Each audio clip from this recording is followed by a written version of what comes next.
Detective Elena Marquez had worked homicide for 16 years. She thought she had seen every motive: greed, jealousy, rage. But when she stepped into 1427 Maple Drive, the rules she trusted dissolved. Because the evidence wasn't just contradictory, it was impossible. SFX, heavy rain, distant police scanner chatter, a door creaking open. By the end of this night, she would question whether a crime had even occurred, or if something else had walked into that house. Title read by narrator. The investigation took a dark turn, and nothing made sense anymore.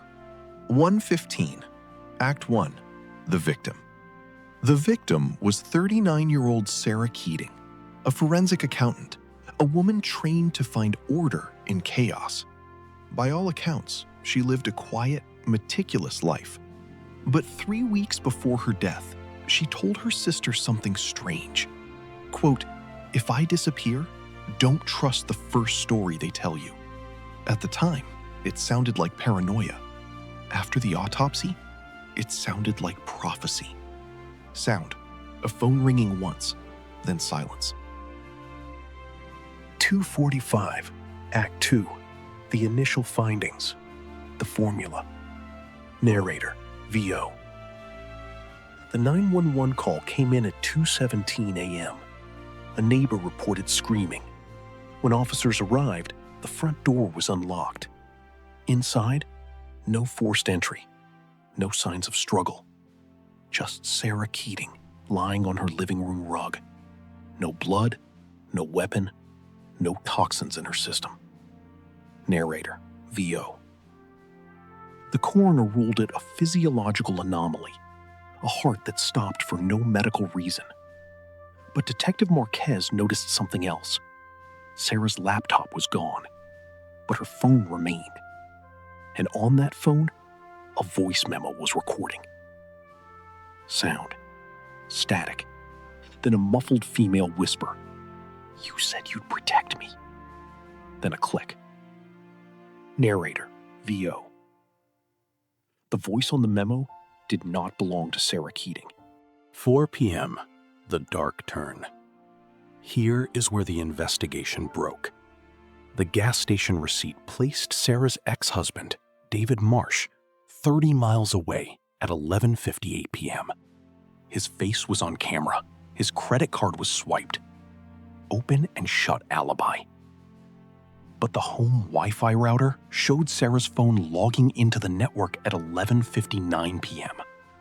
1 minute later, across town.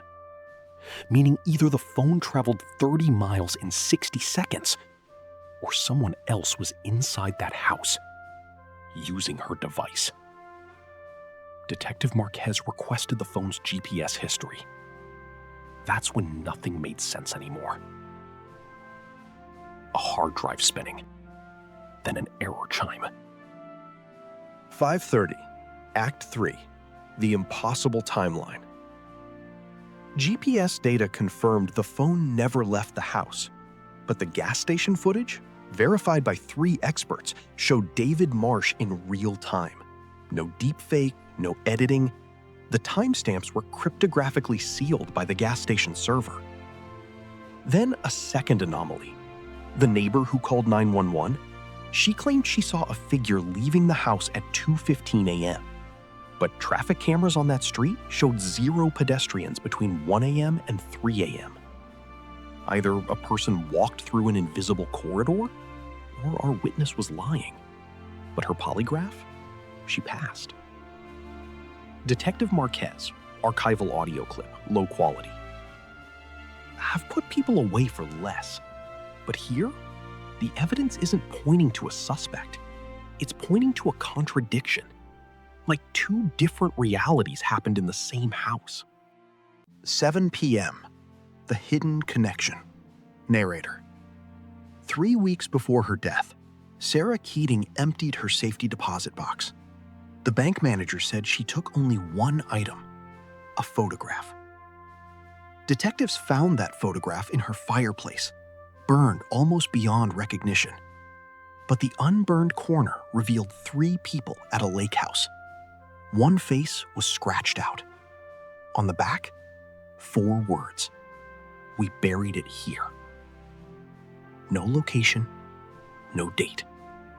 But the third person in that photo, she was the 911 caller. A chair scraping back. 8:15, Act 4, The Resolution That Isn't. The lake house was located in a town that no longer exists, Fells Crossing, flooded by a dam project in 2008. But satellite imagery from 2007 shows the house still standing. A dive team was sent down, 40 feet of murky water. They found the floorboards. They found a hole. But what they pulled up was not a body. It was a metal lockbox. Inside, a single child's shoe, size 4, and a cassette tape. The tape contained only static, but when cleaned by audio forensics, a whisper emerged. A voice that voice match software identified as Sarah Keating, speaking 2 words: Israel. Sarah Keating was an only child. 9:30, closing and hook.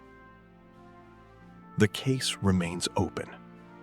David Marsh was released due to the impossible alibi. The 911 caller recanted her statement and disappeared. And the security camera from a downtown bus stop, the one that ran out of focus, captured a woman matching Sarah's height, coat, and gait 3 days after her heart stopped. Detective Marquez retired 6 months later. Her final note in the file was 3 words: check the basement. But Sarah Keating's house didn't have a basement. Or so they thought.